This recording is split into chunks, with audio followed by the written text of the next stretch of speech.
My name is Ashley Bray. I'm the program director and coach here at BroadFutures.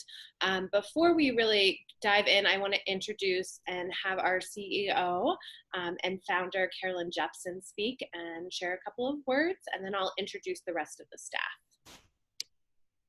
Good morning. Thank you for being here. And what we are going to try to do this morning is just give an overview of our fall virtual program, but I wanted to give a little bit of background about BroadFutures. So I do serve as the CEO and president. I am also a co-founder of the organization. I have two children with learning disabilities, so I came to this work honestly. Our belief is that young people with learning and attention issues have an infinite amount of potential, but we don't have the opportunities and resources to support young people to achieve where we believe they can achieve. And I hope that through this presentation, you'll kind of come to understand that. We normally also run an in-person internship program with a pretty robust training and mentoring component. And we also offer ongoing support services. Right now, due to COVID, we're really focused on remote opportunities. So we have this remote opportunity this fall, and we're also doing some individual internship opportunities. And I feel very blessed and privileged to be serving in this position with this incredible staff, and I'm gonna turn it back over to Ashley. Thank you, Carolyn. Before we dive in, I'm going to have our staff and our team introduce themselves. We'll start with kind of my counterpart, Lori, if you don't mind. Good morning, everyone, and welcome. I am Laurie Thomas. I am the Director of Program Support and the ADHD Executive Function Coach. I joined BroadFutures in the winter of 2015, so I have had an opportunity over the years to see the tremendous progress and forward movement that participants have been able to achieve through our program. A little later, I will talk with you specifically about executive function skill building and how exactly we do that. But in the meantime, I will turn it over to my colleague, Alexa Wydance, and take it over, Alexa. Hi, I'm Alexa Wydance. I'm the Senior Program Associate and one of the mentors here at BroadFutures. I've been working at BroadFutures for about 3 years now, and I've been a mentor for 7 programs, and one of them was fully virtual. And I'm excited to tell you guys a little bit more about the mentoring along with Carol, who I will turn it over to now. Hi everyone, my name is Carol Trevi. I am the Program Associate here, and I also serve as a mentor. This will be my 4th program, so I'm excited to start my 2nd virtual program. Awesome. Thanks so much, team. We are going to go ahead and dive right in. And Carol will pull up some slides. Great. I see that someone else just joined us. Just by way of introductions, again, my name is Ashley Bray. I'm the program director and a coach. We are recording this session, and we will have a Q&A portion at the end that will not be recorded. Thank you so much for joining us, and we're looking forward to talking a little bit together at the end. So as Carolyn mentioned, we have done a pivot into the virtual space given the COVID-19 crisis. And this is our inaugural fall program. We are very excited to offer programming in the fall. And this is really comes off the success of our summer strengths program, where there was so much community built within the group. We found such success with our summer participants reaching goals, defining strategies that work best for them, that we wanted to really continue on that momentum and offer a fall program for more individuals to have the opportunity to engage in this virtual setting and work on those executive function, college, and career readiness skills. So a little bit about the need.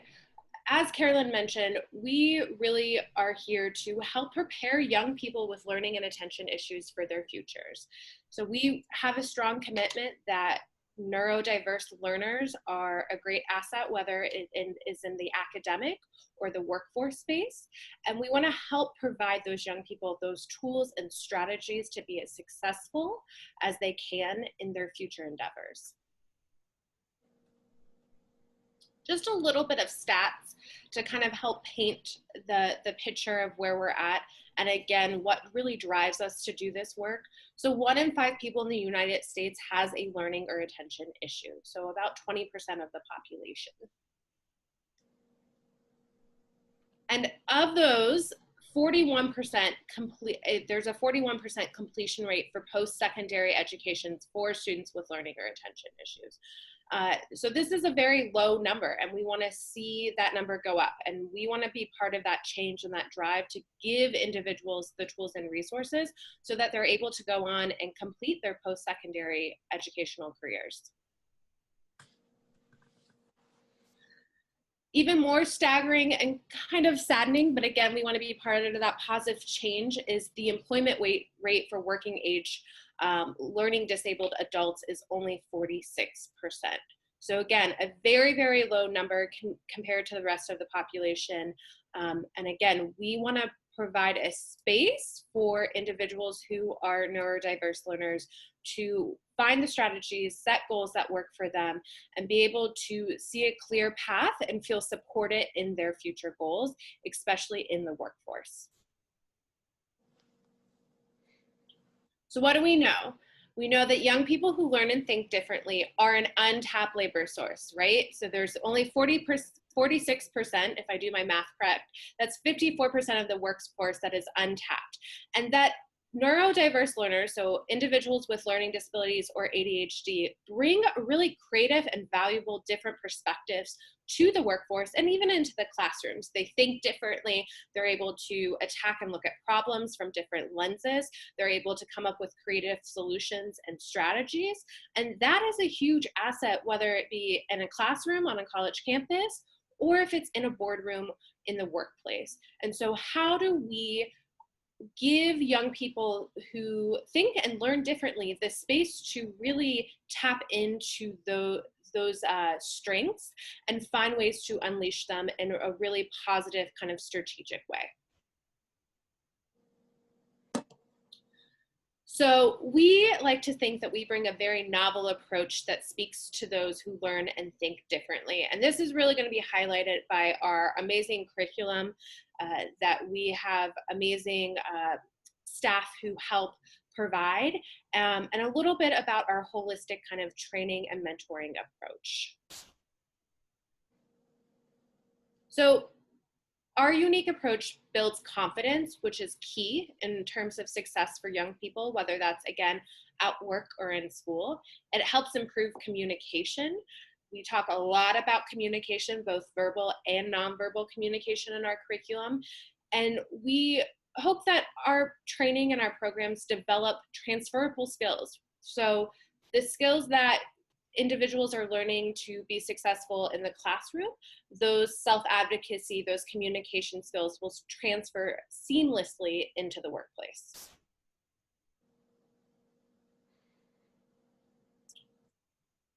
So what makes us unique is our alternative delivery of curriculum for those who learn and think differently.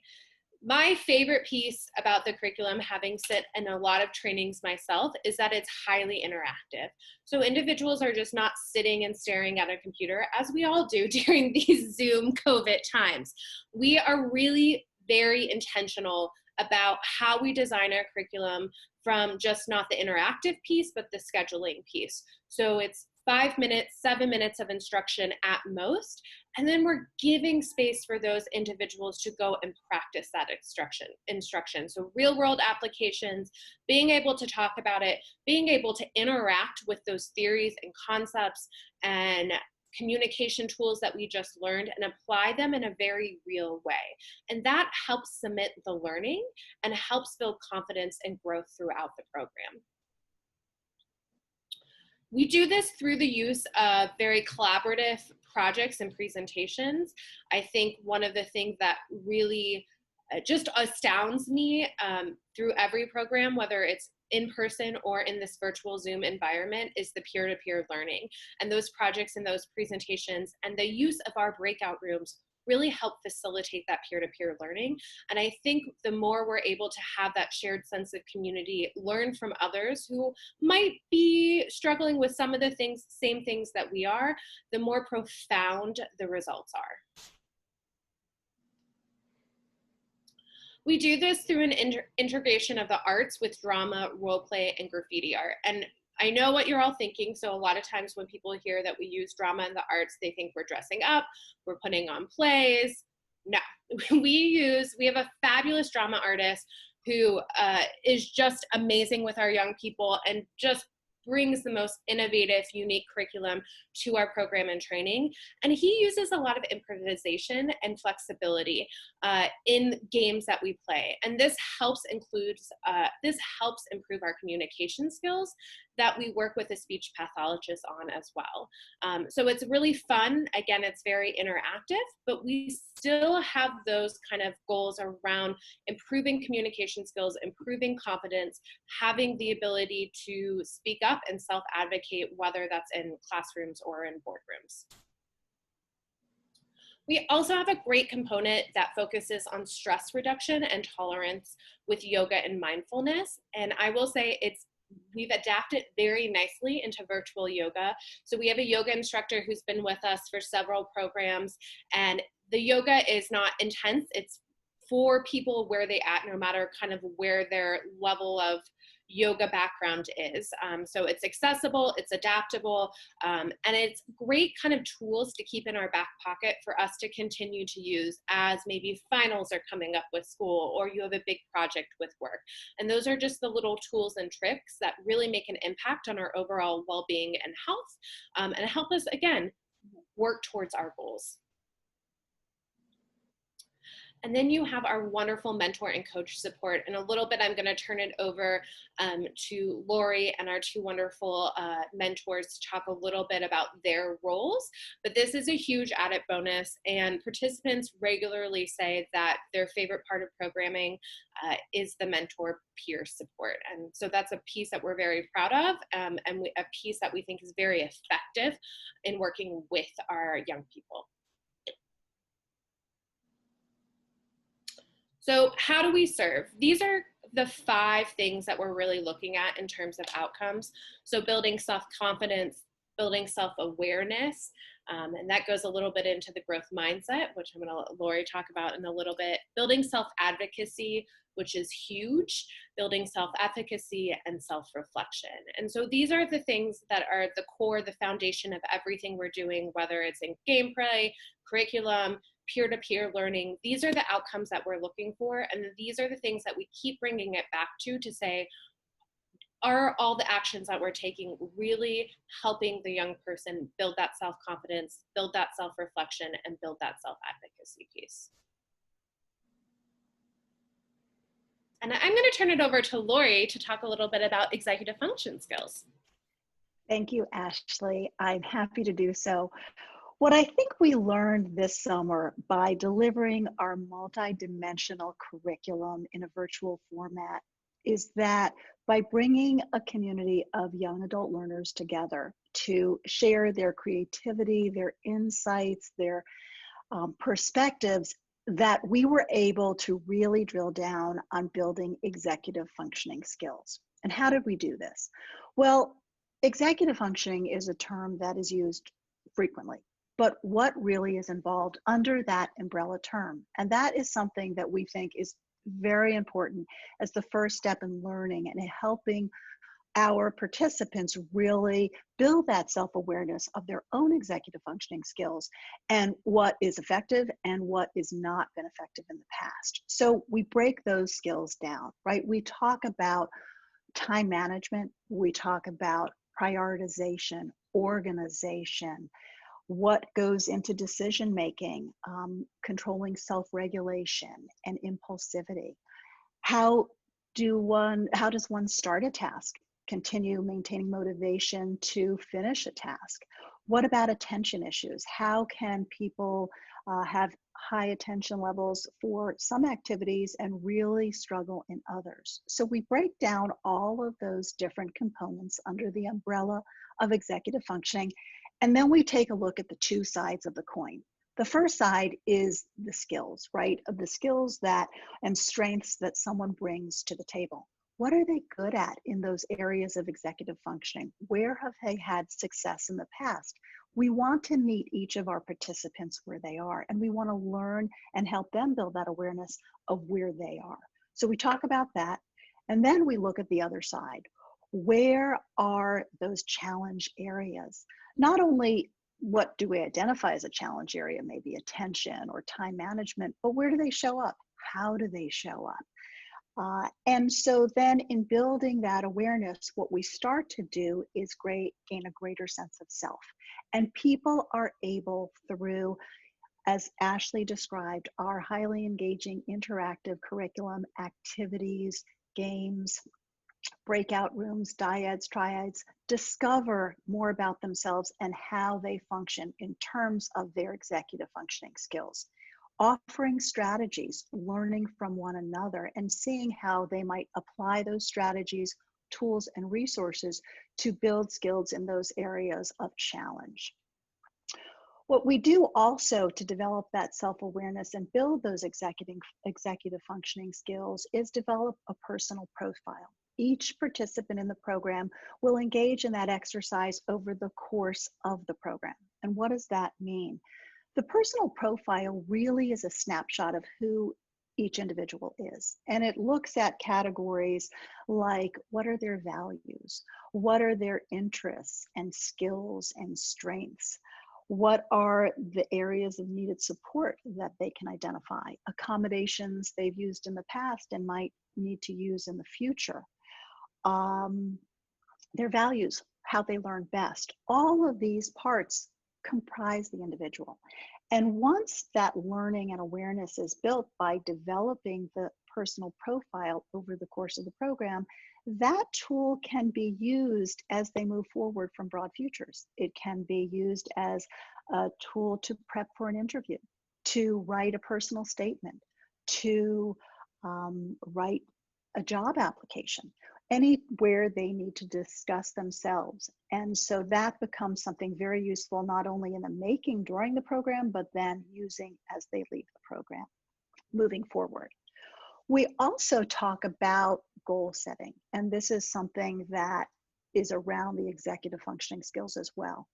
How a goal, we know that from research, if individuals commit their goal to writing, whether it be handwritten or on a computer, that they are far more likely to make progress in that goal area or achieve a goal. That's just a given. So we want to teach our participants how to set goals for themselves. And what is the best form to set a goal, we found, are developing SMART goals. So we break down the aspects of a SMART goal. And we have prompts and a structure and a format in which enables our participants to learn how to set SMART goals for themselves, not only in the program, but as they move forward. Each individual will set a SMART goal during the program related to an executive functioning skill that may be something they want to work on looking towards the academic setting or in the professional workspace. And during the course of the internship, they will work on that, during the course of the program, they will work on that goal with support from their mentor and see the progress they make. So it may be that someone struggles with time management, arriving to our daily meetings on time. What is the goal? What are the strategies that we're going to put in place? And how are they going to make progress during the course of the program? So goal setting, as I said, is incredibly important, not only during our program, but as people move forward. Let's move on to the next slide if we can. So the soft skills and how they relate. In terms of soft skills in the workplace, as well as academia, personal life, they're incredibly important. Being able to self-advocate, to talk about your needs, what is important in terms of using strategies, accommodations. These are all the things that participants are really able to build upon as they come together in our community.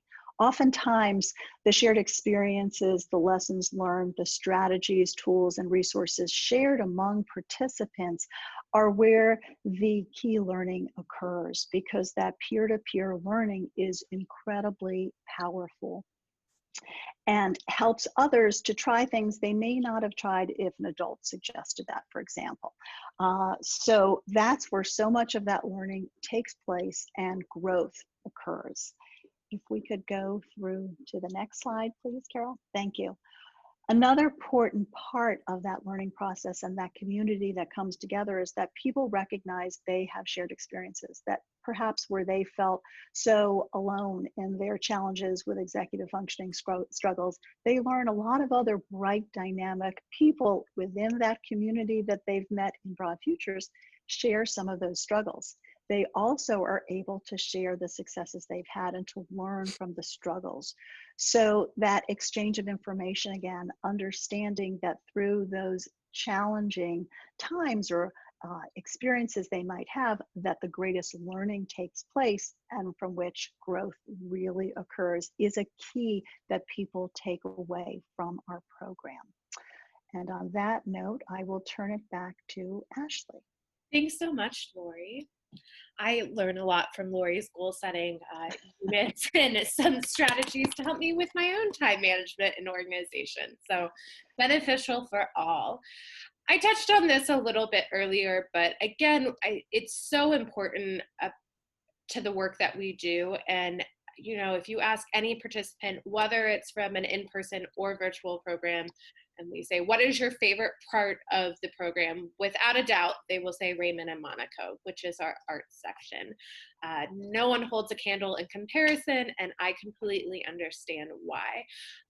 The drama piece really helps solidify the understanding of our curriculum. So you're not just hearing it or reading it, you're doing it. As Lori said, we're giving you that space to practice those skills and fail at those skills, right? Failure is part of that process.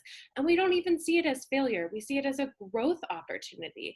Having that growth mindset, being able to say, next time I'm going to do it this way, and getting that live in-person feedback from your peers in a very non-judgmental kind of safe way really allows participants to step outside their comfort zone and practice and refine and become experts on those skills. And the growth, even in our virtual program, in the drama section, the growth from day 1, week 1 to week 5, day 5 was tremendous. And it becomes a space where there's so much peer interaction and that there's a real sense of community cheering you on. And it allows us all to kind of be silly and have fun. In other words, kind of stressful time. So we allow that space, and Raymond, our drama artist, and Monica, our speech pathologist, do such a seamless job of interweaving that curriculum together to our larger kind of communication outcomes.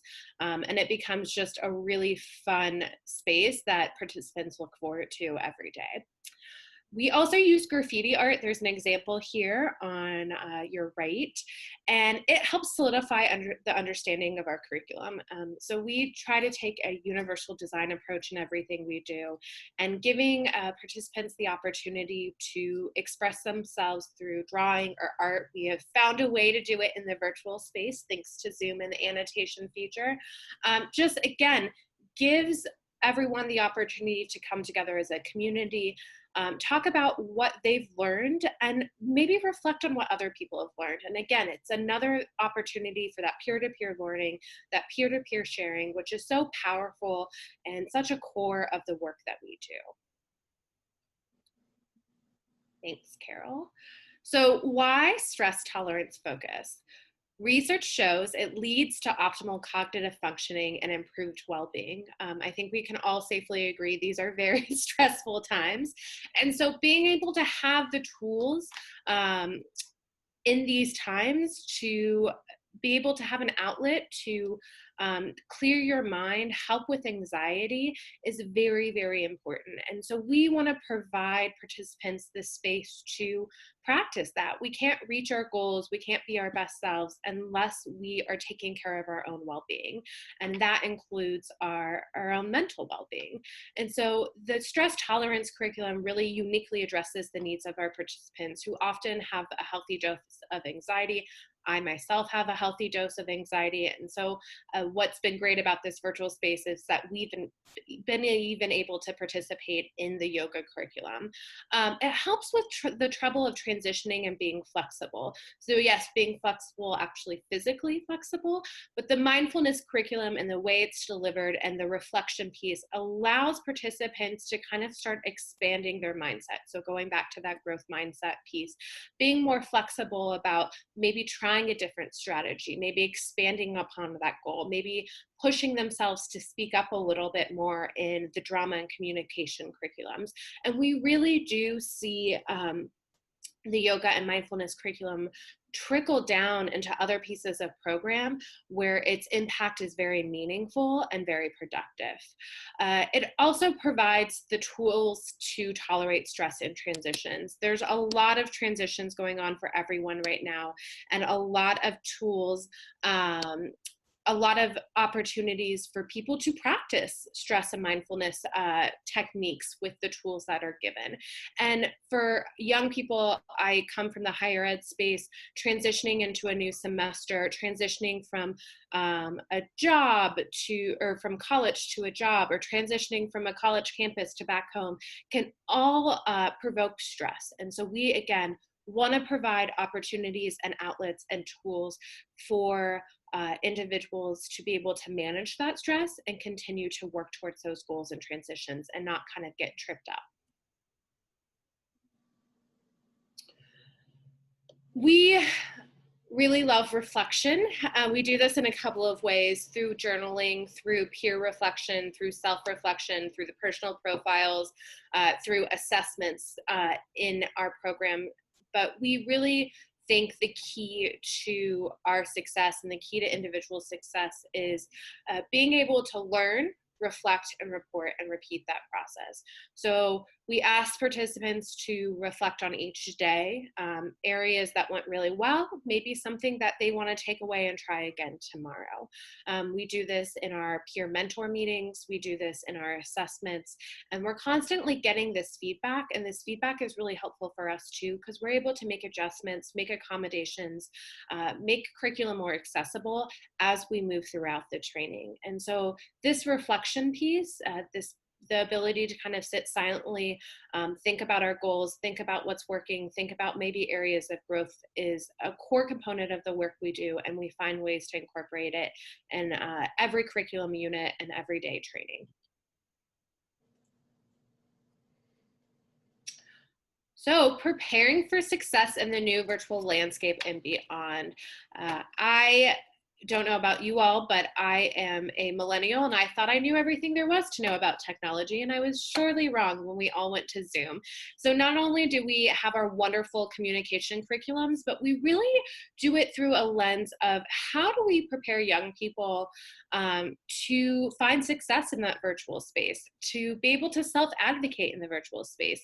It's not easy to sit on a computer all day and stare at a screen. And so how are we self-advocating? How are we getting the accommodations that people need? And how are we finding that success and strategies that really work for us? This is a screenshot of our summer program. As you can see, we have no fun at all, but we are going to talk a little bit, get into a little bit of the weeds on our curriculum here. So there's a real focus on career and college by learning our professional communication and self-advocacy skills for work and in an academic setting.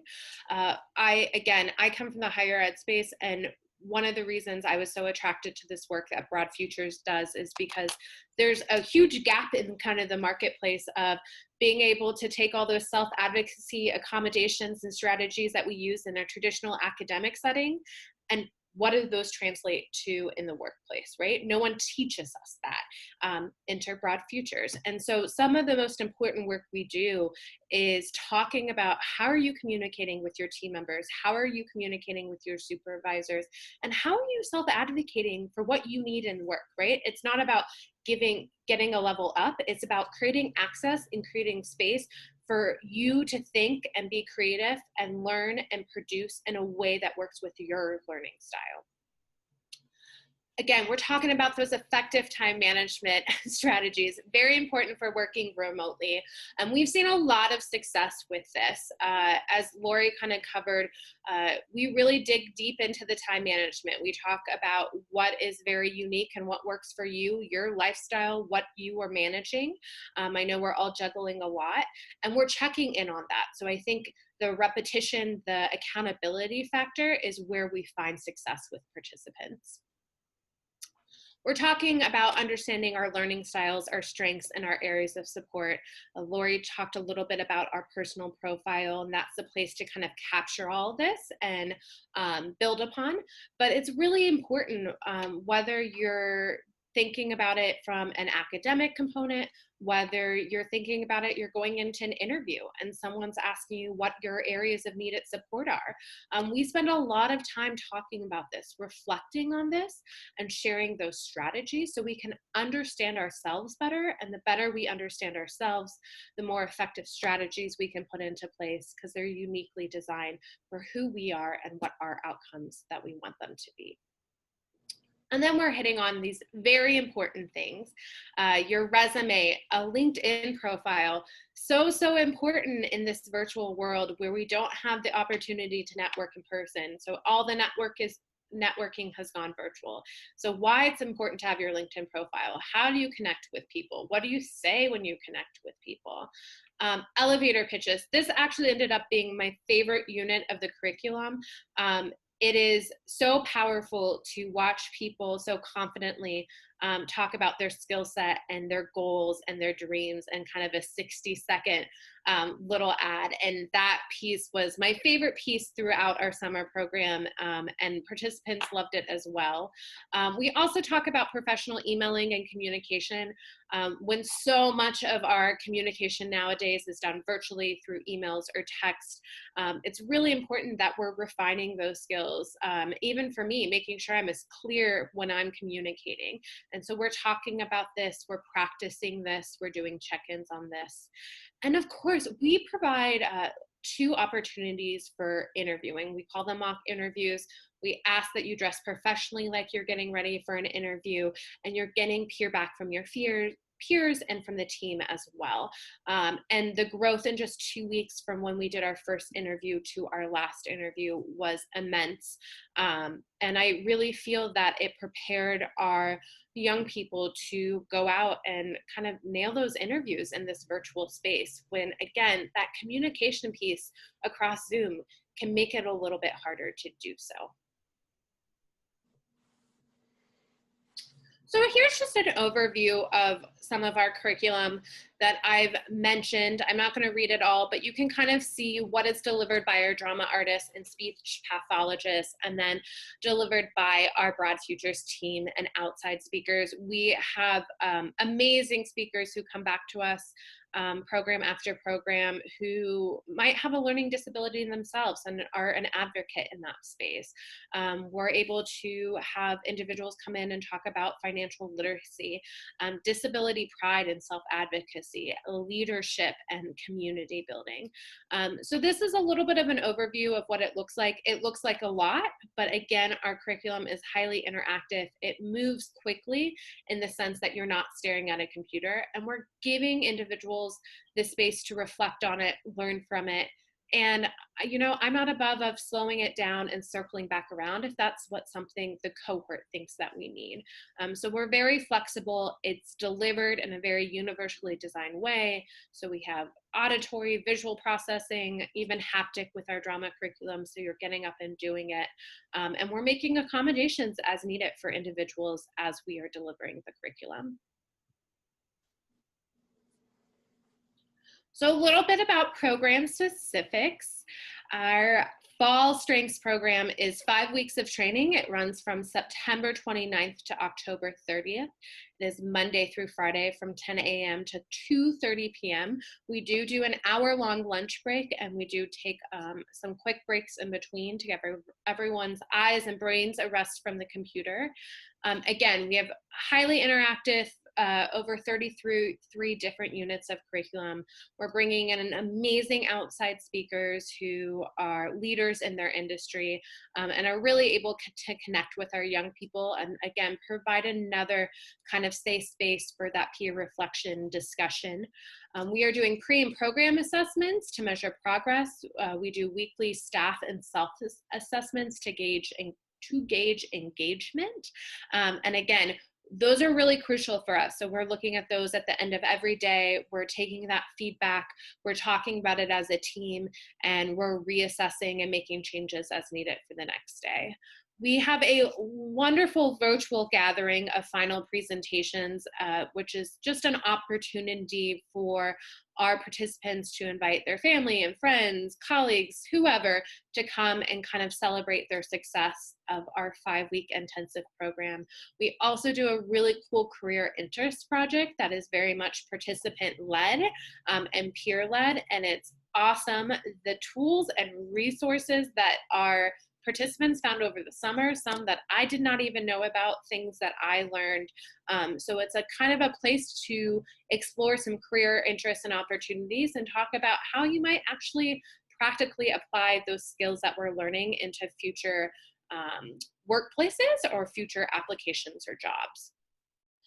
Our end of program deliverables, so every participant and family will leave with a summary report talking about their experiences of areas of strengths, growth, and kind of the goals that each participant worked on throughout our fall program.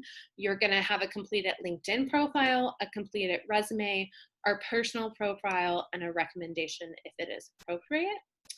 Each participant will be assigned a mentor, and if I think my timing is right, I'm going to turn it over to Carol and Alexa to talk a little bit about their role, our peer mentor model, and why it's so successful. Yeah, so like Ashley said, each participant over the course of the program receives a mentor. So that will either be Alexa or myself. We both have fairly recently finished college, and obviously now we are navigating through the working world.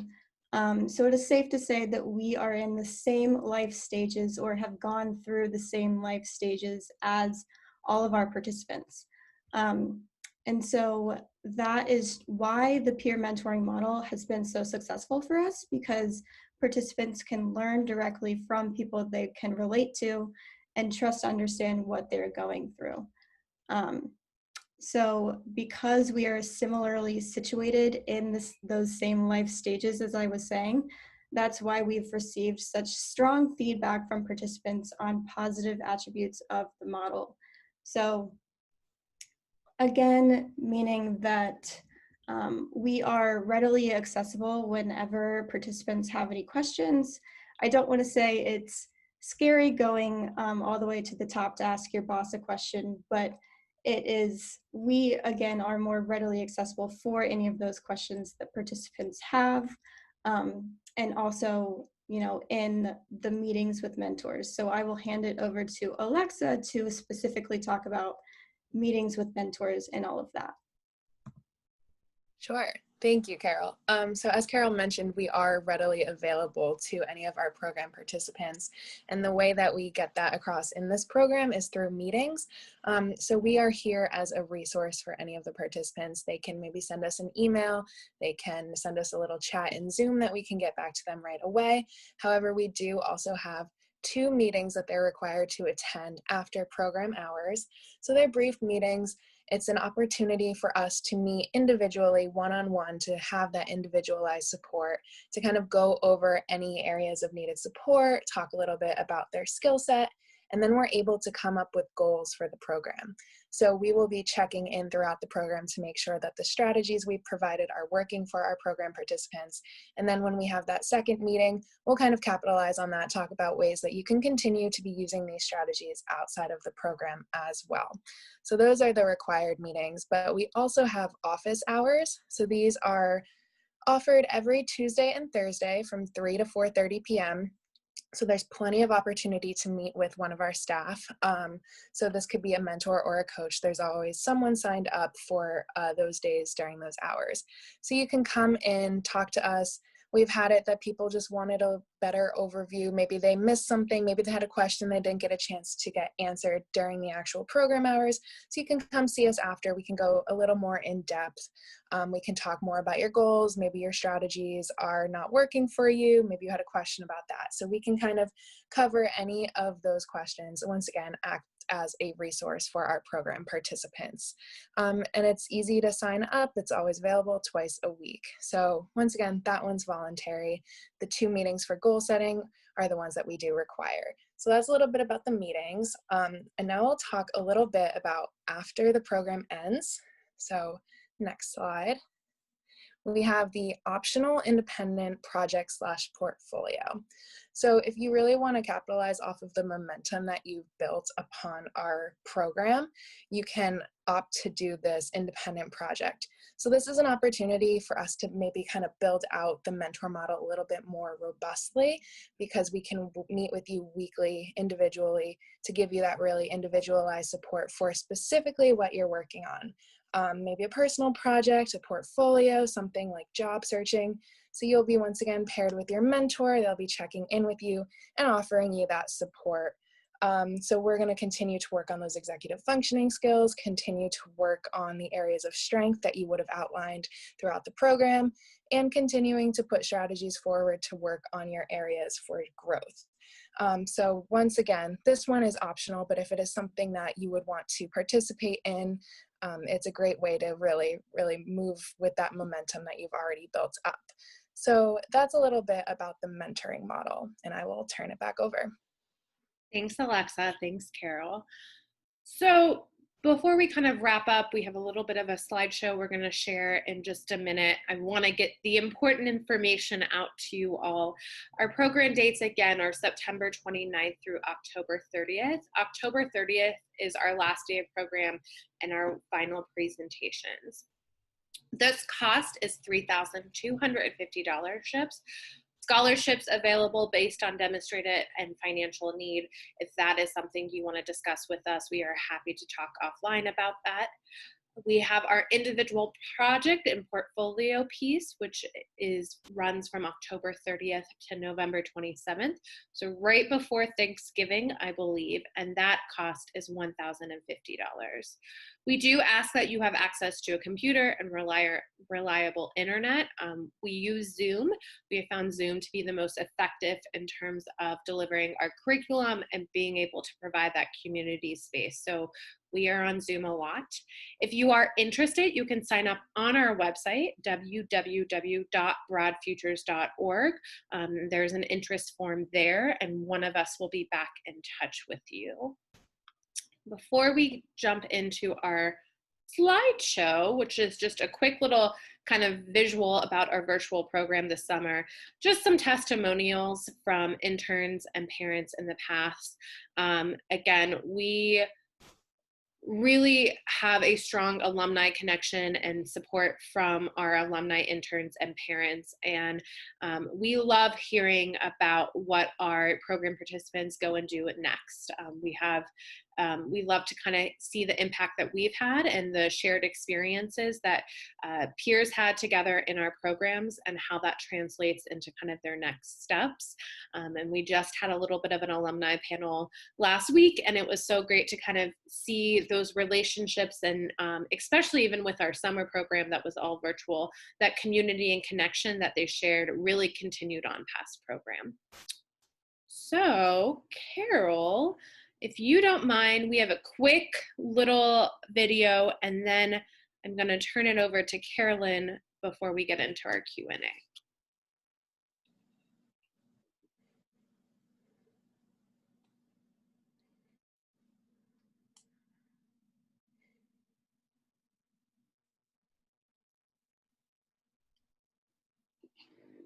There we go.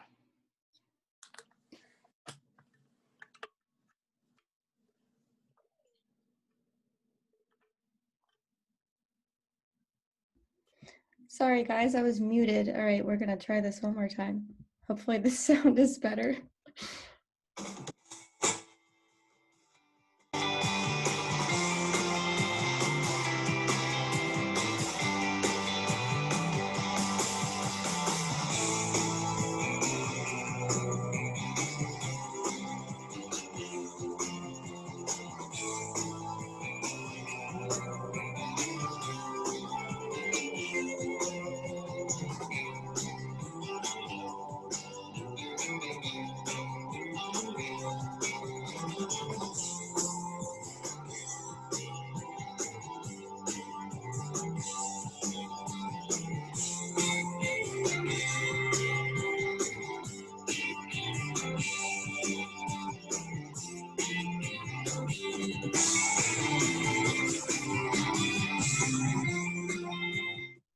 Here we go. Boom. Boom. Just like anybody's name. Oh, no. Hello. George. Out. Carol. Sip.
Thank you. So that's just a little bit quick snapshot of our summer program. I'm going to turn it over to Carolyn real quickly, and then we will stop recording and do a little Q&A session if anyone has any questions. Carolyn? Sorry, I was muted.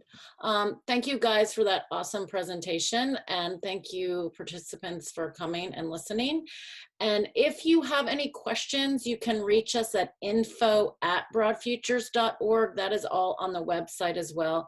There's also a lot of great videos of some of our participants speaking, which would be helpful for people if they are interested in kind of who we serve. And please feel free to reach out.